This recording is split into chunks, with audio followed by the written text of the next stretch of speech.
L'actu du web, du digital, de l'intelligence artificielle et de la tech de ce joyeux mercredi 14 janvier 2026, c'est maintenant avec du très lourd. Il vient d'y avoir un cataclysme dans le domaine de l'intelligence artificielle avec de multiples informations à vous partager. Eh bien c'est tout de suite, c'est maintenant. Mais attendez. Oh, je suis pas gentil avec vous. Si, attendez un petit peu le temps de vous abonner à cette chaîne. Assurez-vous que vous êtes bien abonné. Si, c'est important. Et d'activer la petite cloche, parce que des informations comme aujourd'hui, il faut pas les louper. C'est le monde de demain qui est en train de se dessiner. Bon, après, vous faites comme vous voulez. Voilà les actus du jour. Et on commence par ce que vient de faire Gemini. Ça a frappé très fort sur la tronche d'OpenAI. Et Apple est bien sans être bien. Bref, les géants de l'intelligence artificielle, là, il vient d'y avoir un cataclysme total. C'est maintenant, on va commencer par ça. Alors l'information, elle peut paraître toute simple. C'est dû simplement de se dire que chez Apple, on est quand même super à la bourre sur l'IA. Voilà, très bien. On a Siri, qui est très apprécié par tout le monde, très bien. On n'est pas tout à fait capable, pour les aficionados d'Apple, d'avoir une IA qui donne satisfaction là-dessus. On a des petits partenariats en cours, mais ils sont pas exclusifs avec OpenAI. Eh bien, Google vient de s'engouffrer dans cette énorme brèche, et quand je dis s'engouffrer, ils ont bouffé tout le gâteau en mettant des grands coups de coude dans la tronche à OpenAI au passage. Qu'est-ce qui vient de se passer ? Apple vient de confier le cerveau du futur Siri à Google Gemini. Les modèles de chez Google qui seront réadaptés, qui vont marcher dans des environnements fermés du côté de chez Apple, vont être le nouveau cerveau des prochaines versions de Siri. Alors vous allez me dire, mais pourtant, Apple, et c'est une boîte gigantesque, ils font des trucs géniaux, ils vont se mettre à l'IA, un de ces quatre, ils essayent, ils vont y arriver. Non, Apple vient de baisser les bras. Apple vient de dire, le futur cerveau de notre Siri, le gros domaine fondamental, le gros modèle fondamental qu'on va utiliser dans nos applications intelligentes. Certes, on aura des petits bouts d'Apple Intelligence pour faire des petites choses simples sur nos plateformes, mais dès qu'on va avoir besoin d'un gros modèle qui fait des gros trucs, qui est capable de piloter via Siri les différentes applications, d'aller chercher dedans, etc., le côté sérieux de l'IA, chez nous, Apple, on laisse tomber. C'est Gemini qui va faire ça. Le concurrent Google, parce qu'ils sont tous partenaires et concurrents, ces géants du numérique américain, les Gomax là, Google, OpenAI, Meta, Anthropic, xAI, les géants de l'IA, vous noterez qu'il n'y a pas Apple dedans, non. Ils viennent de baisser le pavillon. C'est donc Google Gemini qui sera le prochain cerveau de Siri. C'est signé avec un accord pluriannuel. Donc Apple va dépenser des sous tous les ans pour les donner à Google Gemini pour que Google Gemini soit le cerveau de Siri. Voilà, très bien. Et de son côté, Google Gemini, il gagne des petits sous. C'est cool, mais il gagne surtout un nombre d'usages d'utilisateurs absolument dingo. Le parc installé de Siri aujourd'hui sur iOS et sur tout le reste, c'est absolument hallucinant. C'est plus de 2 milliards d'utilisateurs qui vont utiliser maintenant quelle IA ? Google Gemini. Alors déjà que dans l'écosystème Google, on utilise Google Gemini, que sur Android, maison Google, on utilise Google Gemini, maintenant sur iOS, via Apple et cet accord, on va utiliser Google Gemini. Bon, alors ça se fera en environnement fermé, c'est-à-dire que c'est pas juste votre Siri qui va interroger Gemini sur les serveurs de Google, c'est Apple qui va récupérer, qui va avoir le droit d'utiliser des modèles fondamentaux et réadaptés de Google Gemini, qui va lui fournir, Google Gemini, voilà. Ils vont les mettre sur un cloud, sur un environnement, sur la sécurisation et avec des règles très particulières chez Apple. Ça ne sortira pas d'Apple, nous dit-on. Il y aura des règles particulières à la Apple Intelligence, c'est-à-dire par exemple, dès que vous faites une conversation avec l'IA, on l'efface immédiatement. Il n'y a aucun réentraînement sur les données, il n'y a pas de rétention de données. Voilà, tout ce que vous pouvez raconter, bim, on le coupe juste après, ce sera hyper sécurisé. C'est l'avantage qui reste à Apple par rapport à ses clients, à ses utilisateurs. Mais derrière, ce sera bien Gemini qui fera le taf. Il y en a un qui s'est pris un gros coup de coude au passage dans ce nouveau mariage. On a compris que Google Gemini vient de gagner du pognon, de l'hégémonie, le fait d'être sur le deuxième OS mondial, alors qu'ils sont déjà sur le premier. D'ailleurs, il y a Elon Musk qui a commencé à faire des sorties en disant « non, je suis pas d'accord. Je vais vous montrer le truc. » Il est d'accord avec rien qui ne l'arrange pas, évidemment, mais on le comprend. Il nous a dit « c'est pas raisonnable là. Ça fait une concentration de puissance de Google qui est un petit peu too much. » Je suis assez d'accord avec lui, parce que là, Google vient de marquer des points absolument dingues. Apple vient d'admettre que la bataille était pliée pour eux, et les gros coups de coude de côté à OpenAI. Puisque dans la bataille des IA, jusqu'à maintenant, il y avait un partenariat OpenAI, non exclusif aussi, OpenAI, Apple. Ce partenariat, il vient d'être piétiné par Google Gemini. Oui, Apple pourra continuer à utiliser un peu de ChatGPT pour des petites bricoles. Oui, mais le truc fondamental qui sera chez Apple, pour Apple, sur iOS, pour Siri, pour tout le monde chez Apple, ce sera Gemini. D'ailleurs, la bourse ne s'y trompe pas. Si vous avez envie de voir des montagnes russes, non, c'est pas des montagnes russes parce que ça fait que monter. Vous irez voir les actions de Alphabet, la boîte de Google, puisqu'après ce coup de tonnerre absolument dingue, ce cataclysme sur l'IA, Apple éliminé, OpenAI KO, debout, et ils vont essayer de se relever, et Gemini, Google qui vient de mettre la main pour avoir son IA absolument partout. Ça fait plaisir aux actionnaires d'Alphabet, visiblement, et on le comprend. On peut se poser plein de questions, se dire, voilà, la bataille de l'IA, elle est gagnée, c'est plus la peine de chercher, c'est Google. Voilà, sur plein d'aspects, la capacité, la fiabilité, la qualité des modèles d'intelligence artificielle de Google. Ça y est, ils ont organisé toute la boîte en 2 ans et demi, c'est absolument incroyable. Et maintenant, ils font des trucs super, plus la recherche, plus Google DeepMind, plus l'écosystème Google, plus les connexions avec tout le reste, plus le fait qu'il soit utilisé déjà par plein de gens, puis maintenant, bloom, Apple, Siri, merci, au revoir, OpenAI. Vous pouvez vous dire c'est une très bonne chose, je vais choisir Google, et puis comme ça, l'IA mondiale de demain, c'est Gemini, et puis basta. Vous pourriez aussi vous dire, est-ce qu'on n'est pas en train de faire un Skynet, là ? Une entreprise géante qui est absolument présente partout et donc qui ne sera pas bougeable puisque l'IA qui sera utilisée par tout le monde à partir de maintenant, ce sera Gemini et rien d'autre. Concentration des pouvoirs, je ne sais pas. Vous nous dites ce que vous en pensez en commentaire, c'est très important. Je voudrais savoir ce que vous en pensez, je voudrais que vous vous lisiez les uns les autres. Mettez pas des insultes des autres dans les commentaires s'il vous plaît, mais réfléchissez à ce truc-là, bien, pas bien, coup de génie, truc qui fait peur, flippage à la Elon Musk, ouch à la OpenAI, victory à la Google Gemini ou Apple, sortez-vous les doigts un moment, non, c'est trop tard, la bataille est finie, je sais pas. Vous me dites ce que vous en pensez en commentaire, parce que ce qui vient de se passer est vraiment énorme pour l'avenir de l'IA mondiale, tout simplement. Et comment ils réagissent chez OpenAI ? Maintenant que Google Gemini va être présent dans Siri, donc sur tout l'iOS, sur tout le matériel Apple, maintenant que Gemini, c'est le cerveau IA de chez Apple, virant par la même occasion OpenAI qui était pressenti avec des accords comme étant le futur cerveau de Siri de Apple, maintenant, comment va réagir OpenAI ? Il leur reste quoi ? Il leur reste Microsoft chez OpenAI. Vous comprenez que maintenant, il y a 2 camps aux États-Unis, et puis aussi nous en Europe, parce qu'on est des suiveurs de ce truc-là.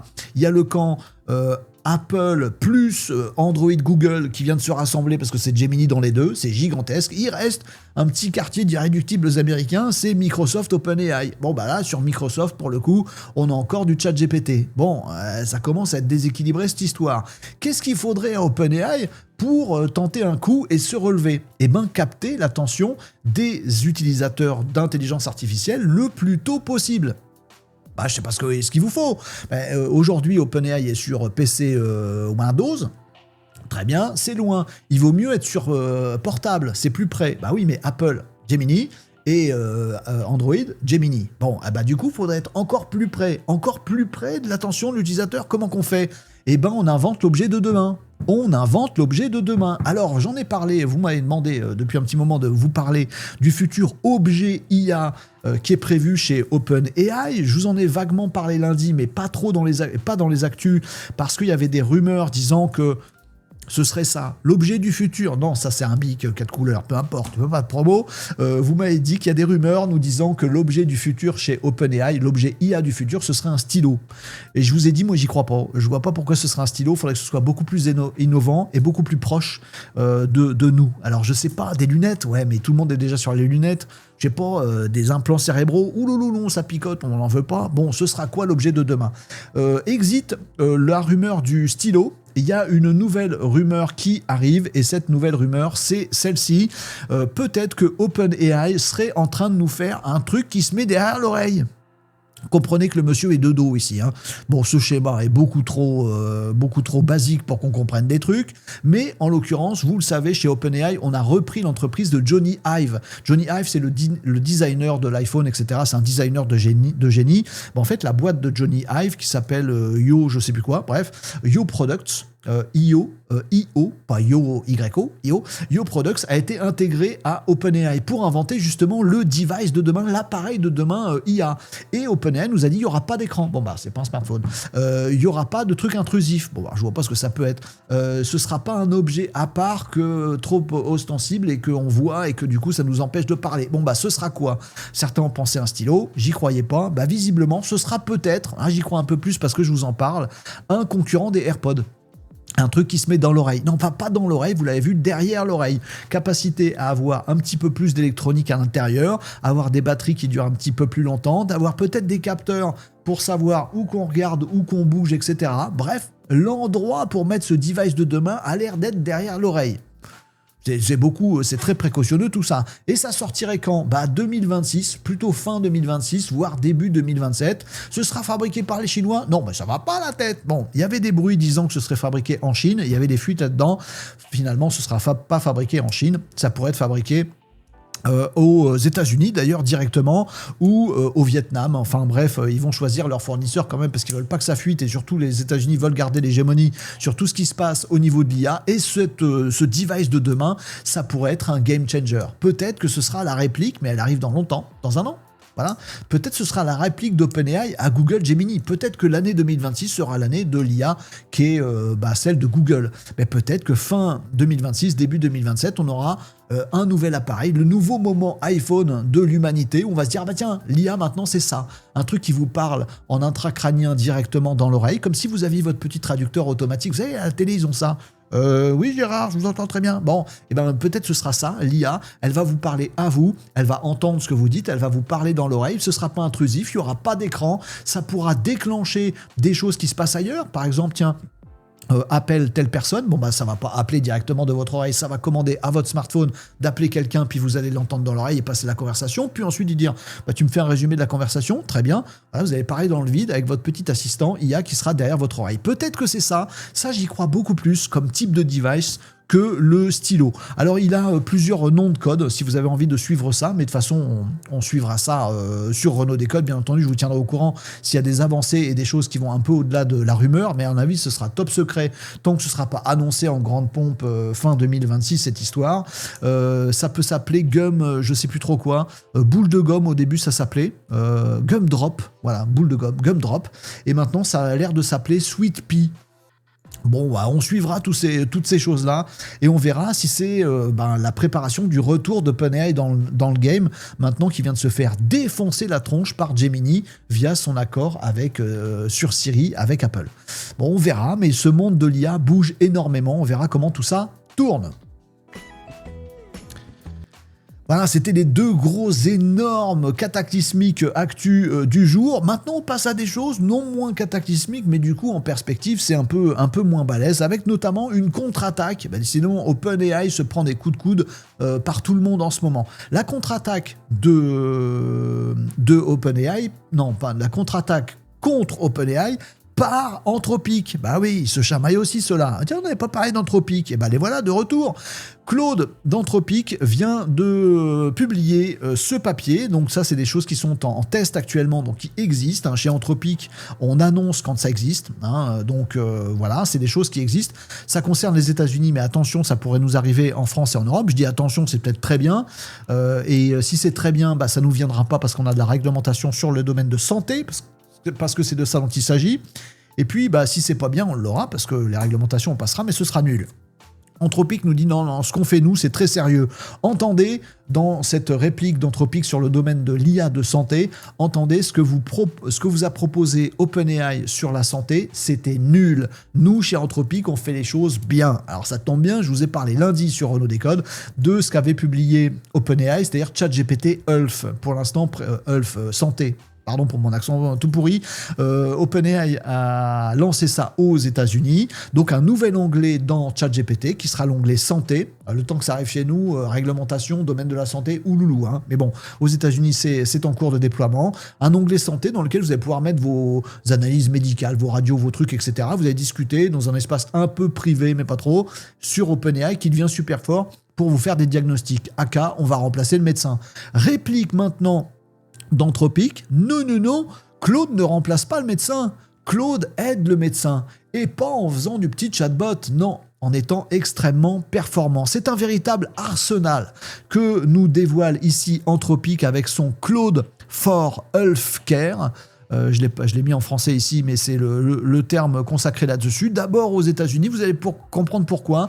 D'abord, ils nous expliquent que leur modèle Claude a fait des efforts et a fait des progrès gigantesques dans le domaine de la santé, en réduisant bien entendu les hallucinations, en améliorant son modèle de raisonnement pour aller chercher du recoupement d'informations, en se positionnant, en étant on vous répond pas tout de suite, on va d'abord se connecter à des outils, des bases de données, du machin, etc. Et notre modèle, dès qu'il s'agit de santé, il va être très très précautionné et faire très très attention. Bref, les benchmarks santé chez Claude, ça explose les plafonds. Ils ont bossé leur modèle. Et par ailleurs, ils ont bossé aussi des Claude skills, des compétences de l'IA de chez Anthropic, des agent skills, et également des workflows opérationnels avec des connecteurs, avec plein de choses, notamment tous les professionnels de santé. Alors pour l'instant, les professionnels de santé américains.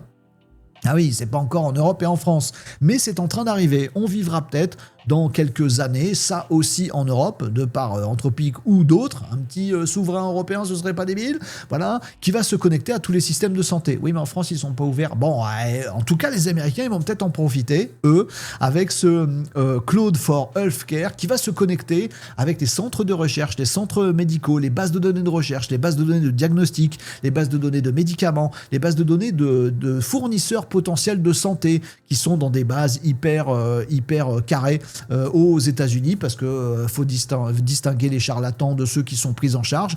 Toutes les informations aussi de prise en charge de santé. Alors la santé, c'est privé aux États-Unis, c'est pas comme chez nous, donc c'est peut-être c'est clairement différent, mais en tout cas, Claude for Healthcare va profiter de tout cet écosystème et de tout cet arsenal pour être le meilleur compagnon de votre médecin. Certes, il va pouvoir vous dire 2-3 trucs à vous, mais il va pouvoir surtout se connecter à votre médecin traitant, lui envoyer des trucs. Lui, votre médecin, il va avoir votre dossier qui va être connecté via Claude, il va pouvoir triturer des diagnostics, voir les dernières analyses de recherche sur une maladie rare, de machin, etc., pour que le médecin, avec Claude, vous propose le meilleur. Positionnement très différent de OpenAI qui dit en gros, si vous galérez à trouver un médecin, utilisez ChatGPT. Anthropic dit non, si vous galérez à trouver un médecin, moi je vais aider votre médecin pour qu'ensemble on soit super fort. Voilà, l'IA aux côtés du médecin chez Claude, on verra comment ça évolue. En tout cas, c'est en train d'être lancé en phase de test pour les abonnements max chez Anthropic, parce que c'est quand même un sujet sensible et qu'il faut absolument le tester. De là à ce que ça arrive en Europe,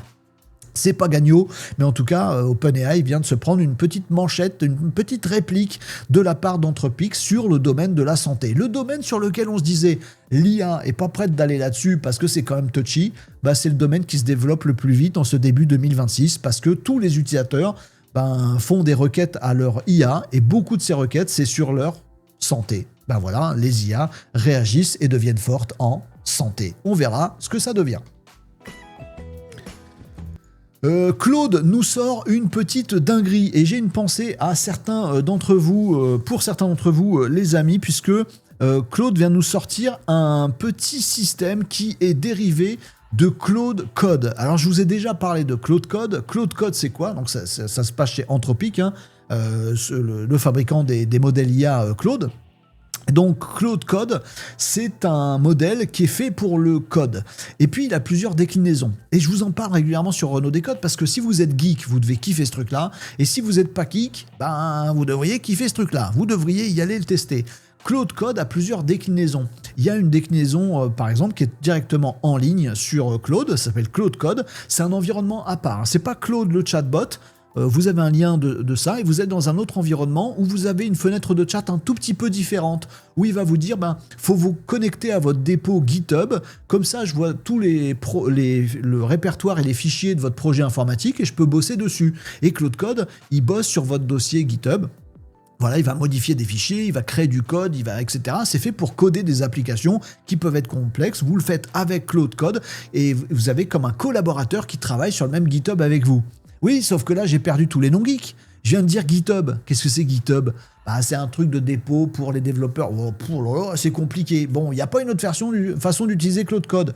Si, il y a Claude en mode CLI. CLI, c'est ligne de commande. C'est-à-dire que vous installez un petit programme qui s'exécute en ligne de commande. Vous savez, les écrans tout noirs avec juste du texte, là, que vous voyez dans les films, les geeks qui utilisent ça, ligne de commande sur votre Windows, sur votre Mac, etc. Bon, ben là-dedans, vous pouvez faire tourner un petit environnement Claude Code CLI, et là, bah, ça se connecte bien sûr toujours au modèle de chez Claude Code, de chez Anthropic, et vous allez pouvoir, comme ça tourne en local quelque part sur votre ordi en ligne de commande, bah vous allez pouvoir lui dire bah tiens, j'ai un répertoire sur mon ordi plutôt que d'avoir un GitHub, etc. Tiens, tu vois le répertoire de mon projet sur mon ordi, bah rajoute un fichier, etc. Oui, sauf que j'ai encore perdu les non-geeks parmi vous. Parce que ligne de commande, parce que CLI, parce qu'il faut faire du code, parce que c'est pour les développeurs d'applications qui arrivent à comprendre ce que fait Claude et qu'on bosse ensemble super efficacement. Bon, à quand Anthropic et Claude Code vers un truc qui soit non-geek ? Bah maintenant, puisque ça y est, je vous ai déjà tout expliqué, Claude Code vient de sortir Cowork. Et ben c'est exactement le même principe que ce que je viens de vous dire. C'est un Claude Code, mais cette fois-ci, il ne s'exécute pas vers votre GitHub parce que vous êtes geek sur Claude Code. Il ne s'exécute pas en CLI quelque part sur votre PC pour faire du code. Non, il s'exécute où vous voulez sur votre PC directement, sans autre interface qu'un chatbot classique. Le truc est assez magique, il y a des petites vidéos, vous irez voir ça. Pour l'instant, on n'y a pas accès, nous, parce que c'est en version de test, mais ça va arriver rapidement. En gros, vous ouvrez une petite fenêtre de chat avec votre Claude Cowork sur votre ordi directement. Vous voyez, ça, imaginons que c'est mon bureau, j'ai plein d'icônes de partout. J'ai une petite fenêtre de chat, celle-là on a l'habitude. J'ai pas de trucs de GitHub, de CLI, de trucs de geek, etc. J'ai mon bureau là, avec tous mes icônes et mes répertoires mal foutus. Et je lui cause à Claude. Je lui dis, bah voilà, s'il te plaît, regarde tout ce que j'ai et range-moi ça. Les photos dans les photos et fais-moi des répertoires propres. No problemo. Vous voyez que Claude Code agit directement sur votre PC, mais sans passer par un CLI, une interface de geek, etc.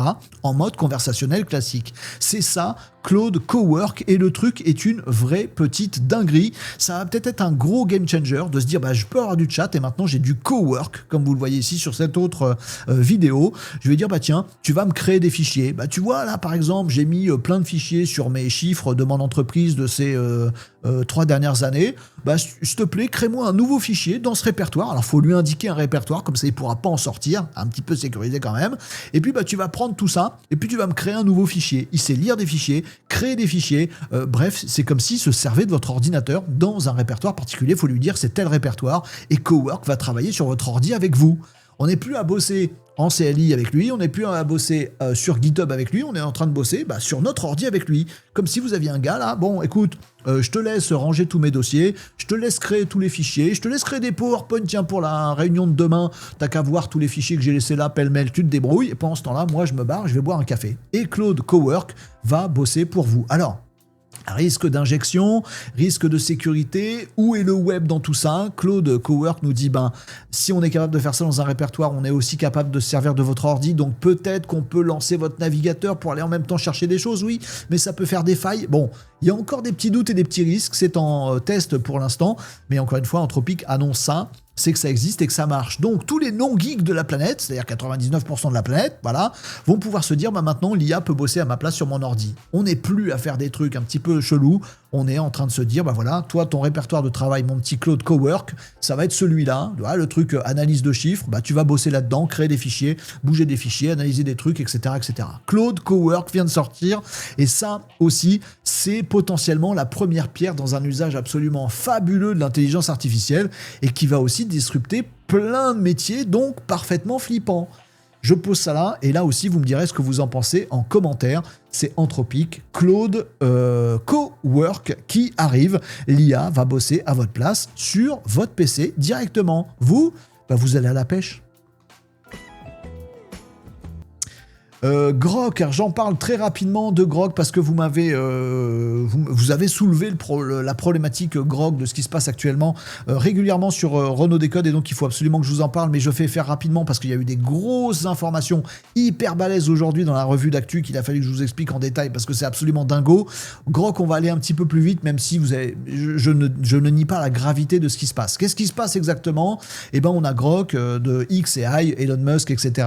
On s'est rendu compte déjà il y a quelques semaines que l'IA générative d'images ou éditrice d'images de Grok était super performante, notamment pour dénuder des gens. Et bon, vous avez compris le truc, voilà, on prend la photo de quelqu'un qui a rien demandé, on dit à Grok, bah enlève les vêtements, mets en micro-bikini, et puis la personne elle est peut-être mineure, et puis machin, bref, ça fait un truc, mais de tout pourrisme.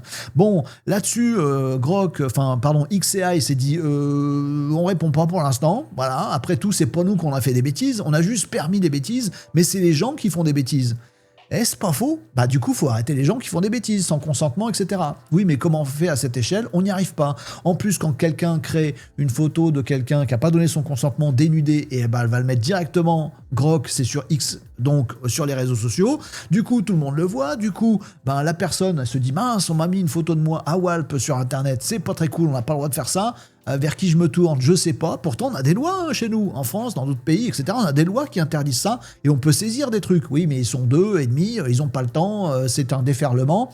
Alors du coup, je râle sur X pour dire, dis donc, je t'ai pas donné le droit de me mettre à Walp sur Internet, très bien. Du coup, il y en a d'autres qui le voient, qui se disent, oh, c'est marrant comme jeu, bah, je vais faire encore plus de photos à Walp sur Internet. On vérifie pas le consentement, ça c'est clair, on le demande pas. On vérifie pas les âges, ça devient odieux, ça devient tout pourri. Voire on peut demander à Grok, qui est vraiment très bon en édition d'images, de faire des trucs un petit peu encore plus chelous, en rajoutant des trucs. Bon, ouais, je laisse votre imagination de pervers faire son œuvre. Et du coup, la réponse de XCI, eh ben, il y en a pas eu beaucoup. Alors il y en a eu une première, c'est de dire, bah déjà, on va laisser l'accès à ce truc-là, mais uniquement pour les utilisateurs payants.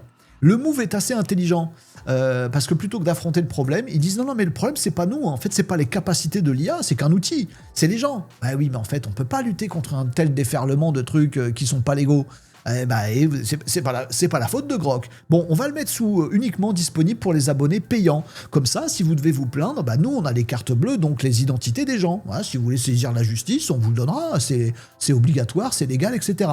Mais nous, Grok, c'est pas de notre faute si notre outil, qui n'est qu'un outil, est capable de mettre des gens à Walp. Bon, bah il y a plein d'États qui sont pas d'accord, qui disent non, il faut pas que ça permette de faire des bêtises.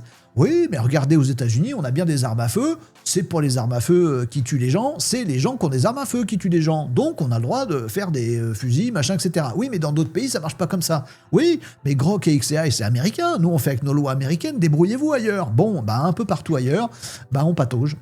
Alors, il y en a qui pataugent pas, hein. Il y a l'Indonésie, la Malaisie, par exemple, ils disent, bah non, bah, tant que Grok peut permettre de faire des bêtises, on interdit Grok, tout.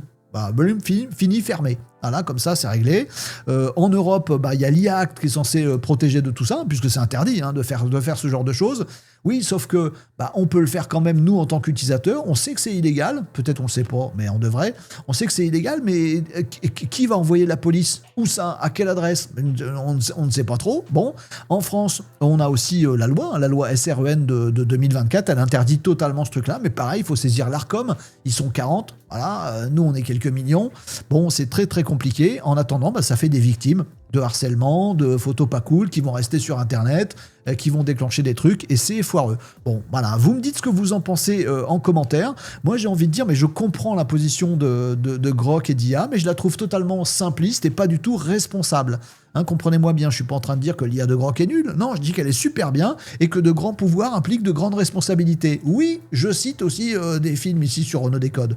C'est ce que j'en pense, et je pense qu'on ne devrait pas avoir des outils qui permettent naturellement de faire des trucs, ou d'avoir au moins des petites précautions.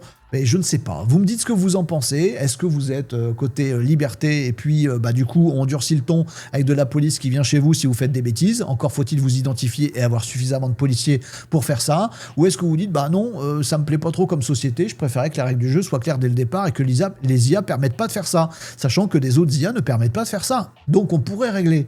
Oui, mais réguler, réglementer, c'est pas le délire d'Elon Musk. Bon, vous me dites ce que vous en pensez sans vous écharper dans les commentaires. Faites un petit effort, le sujet est grave et sérieux. Hein. Les politiques pataugent, nous ici dans les commentaires, on va essayer de s'entendre, s'écouter et d'essayer de trouver des solutions. S'il en existe, ce serait pas mal. Et la dernière news du jour, elle s'appelle Harmattan. C'est joli comme nom, Harmattan. Harmattan, ça sonne bien. Harmattan AI, c'est français, c'est une licorne. Ils viennent de lever 200 millions de dollars chez Harmattan. Une nouvelle licorne française, messieurs, dames, de l'intelligence artificielle. On se réjouit, on a le sourire, on a la banane. Jusqu'à ce qu'on aille regarder ce que fait l'Harmattan. Ils font des gros nuages qui puent. Non, pas du tout, c'est pas ça. Ça, c'est leur image d'illustration. Je ne sais pas pourquoi ils ont fait ça. C'est dans le désert, c'est une grosse tempête. Ils sont builder de future of autonomous warfare. Oui, c'est le mot que vous voyez pas derrière ma tronche, c'est warfare. Qu'est-ce qu'ils font chez l'Harmattan? Eh ben, vous allez comprendre tout de suite. Ils font Sonora, ils font Sahara, ils font Gobi. Hein, c'est des noms de désert, c'est thématique, c'est très bien. Sonora, c'est un petit drone de reconnaissance qui est très adapté aux militaires. Ça fait moins sourire, c'est moins rigolo. Donc, c'est un drone qui intègre directement l'anti-brouillage, qui intègre directement l'autonomie, qui intègre directement l'IA de reconnaissance. C'est un drone qui a pas très longtemps d'autonomie, je crois 40 minutes ou un truc comme ça. Enfin, c'est pas ouf, la batterie, je sais pas ce qu'ils font. Peu importe. En tout cas, il est extrêmement performant avec des caméras, avec des capteurs, avec de l'IA intégrée, qui permet d'aller faire des missions de reconnaissance pour l'armée. Bon, bah les autres, ils sont sûrement plus jolis. Eh, pas forcément. Ici, nous avons Sahara. Sahara, c'est un drone qui est un drone radar, voilà, qui va... j'ai un bug sur mon écran, mais vous me pardonnerez. On le voit mieux ici, voilà, ça c'est Sahara. Il est capable de faire des missions de reconnaissance. C'est un module radar, en fait, aéroporté, qui va détecter du matériel camouflé, qui va essayer de comprendre ce qu'il y a dans des trucs planqués, etc., etc. Donc c'est de la reconnaissance purement militaire. Et nous avons Gobi. Oh, le gros Gobi, il est mignon. Ouais, il est pas mignon si vous arrivez dessus parce qu'il sert à ça. C'est un drone intercepteur, donc à haute vélocité, avec le but du jeu, c'est qu'il défonce le drone d'en face. En gros, c'est clair. Donc il y a une petite charge, il y a surtout un effet cinétique avec de la haute vitesse. Il va être capable de suivre un autre drone ou un appareil, peu importe lequel, et se jeter dessus à très grande vitesse. Ah bah oui, c'est la guerre. Parce que oui, c'est ça. Harmattan AI, c'est une nouvelle licorne française dans le militaire. On sait que le militaire, notamment en ce moment, eh ben, ça draine pas mal d'appétit, également de moyens et également d'envie de souveraineté. Et il faut bien le dire, on est à la ramasse. Eh bien, Harmattan vient de nous dire qu'ils avaient levé ses sous chez Dassault Aviation, voilà, qui aussi sont à bloc sur les drones de future génération pour assister les pilotes d'avions de chasse, etc. Comme vous voyez ici, bah ça y est, ils ont fait ce contrat, cet apport, cette levée de fonds. Ils ont répondu à cette levée de fonds de Harmattan AI, qui devient donc une licorne française et dont le but, ça va être de développer des IA militaires pour mettre chez Dassault, pour mettre ailleurs, pour avoir tout leur savoir-faire qu'ils ont développé très rapidement. Hein. La boîte, elle date de 2024, donc c'est très récent, c'est l'époque de l'IA. Ils ont été très vite et ils sont déjà... Aujourd'hui, nous disent-ils, capables de scaler, de développer très très très vite la production de drones. Parce qu'on le voit sur le théâtre militaire, notamment en Ukraine, on le voit un petit peu partout, avec les États-Unis, avec surtout les Chinois, ils sont capables de fabriquer des milliers et des milliers de drones. Nous, si on en fabrique 20 par jour, ben, on va pas aller loin avec ça. Et ben, Harmattan nous dit, avec cette levée de fonds, des systèmes IA pour Dassault et pour le militaire français. Donc c'est vraiment du privé qui est en association avec le militaire, ça permet de sécuriser les choses et ça permet d'industrialiser, de pouvoir produire 1000, 10 000 drones de tel ou tel mode, comme je viens de vous les montrer, ou d'autres drones à créer encore. C'est assez... étonnant, non pas étonnant, épatant, je n'en reviens jamais, de voir à quel point le militaire et les envies de guerre ou de défense ou d'attaque ou de pouvoir ou de suprématie ou ce monde stérile de la guerre, comme on veut nous tuer, du coup faut qu'on sache tuer les autres pour se défendre, pour pas être tué ou pour tuer l'autre avant d'être tué, bah ça déclenche de l'innovation très rapide. La boîte a été créée en 2024, ils viennent de lever 200 millions de dollars, c'est une licorne. Très rapide, des avancées technologiques majeures, c'est dommage. Je trouve que tout ça ne soit pas mis au profit de l'écologie, de la recherche, de la nature, de la R&D, de tous ces tas de choses. Voilà, des radars, des drones, etc. Ça pourrait nous aider dans notre vie quotidienne, super. Oui, mais il n'y a pas de pognon pour ça. Alors que pour Harmattan et pour la guerre, il y a du pognon, et ben c'est le monde dans lequel on vit, hein. Écoutez, je ne vais pas le changer, vous n'allez pas le changer non plus, c'est comme ça. En tout cas, c'est un effort de souveraineté sur l'IA, sur le drone. On n'a juste qu'une hâte, c'est que ça nous arrive dans la vie civile, ces avancées technologiques majeures. Et on se demande pourquoi il n'y a pas déjà des acteurs civils de ce même genre de techno qui ont déjà levé 200 millions de dollars aussi. Ah, c'est l'humanité, que va dire.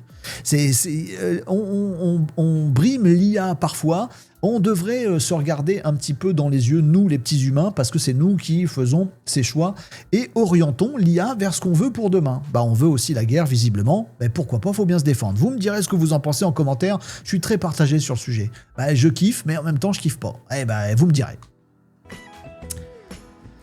Voilà pour cette revue d'actu, il y avait du très lourd aujourd'hui. À chaque fois je me dis je vais essayer de faire court pour les revues d'actu, mais vous avez vu les dingueries qu'il y a aujourd'hui, que ce soit dans le domaine de l'IA de santé, des batailles gigantesques, et puis dans le domaine militaire, dans le domaine de la souveraineté, dans le domaine des réseaux sociaux, des deepfakes, de la régulation, des lois, et tout ça, c'est absolument dingue, sans compter la nouvelle à la une, qui est donc cette hégémonie nouvelle de Google Gemini, qui vient de mettre un clou dans le cercueil d'Apple en étant maintenant leur cerveau. Gemini devient le cerveau d'Apple, et en mettant au passage des gros coups dans les genoux et dans le pif de OpenAI. C'est peut-être un tournant historique dans le monde de l'intelligence artificielle. Vous me dites ce que vous pensez de tout ça. Si vous voulez comprendre, vous former à l'intelligence artificielle, je ne saurais trop vous inciter à vous rendre sur le site Renault-Décode.fr. On a un club Renault Décode qui coûte vraiment que dalle, 30 balles par mois, c'est mensuel, mais vous arrêtez absolument quand vous voulez.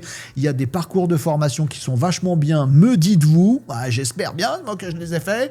Vous avez la communauté, vous avez des événements privés, vous avez tout ce qu'il faut pour vous mettre à la page de l'intelligence artificielle. Ça devient urgent, vous voyez toutes les dingueries qui se passe. Si vous avez envie de vous former, d'être accompagné, allez voir donc sur le site Renault-Décode.fr. Et moi, je vous donne rendez-vous pour une prochaine revue d'actualité, j'espère un peu plus légère, c'est pas possible, Web, IA, Digital, Tech sur Renault Décode.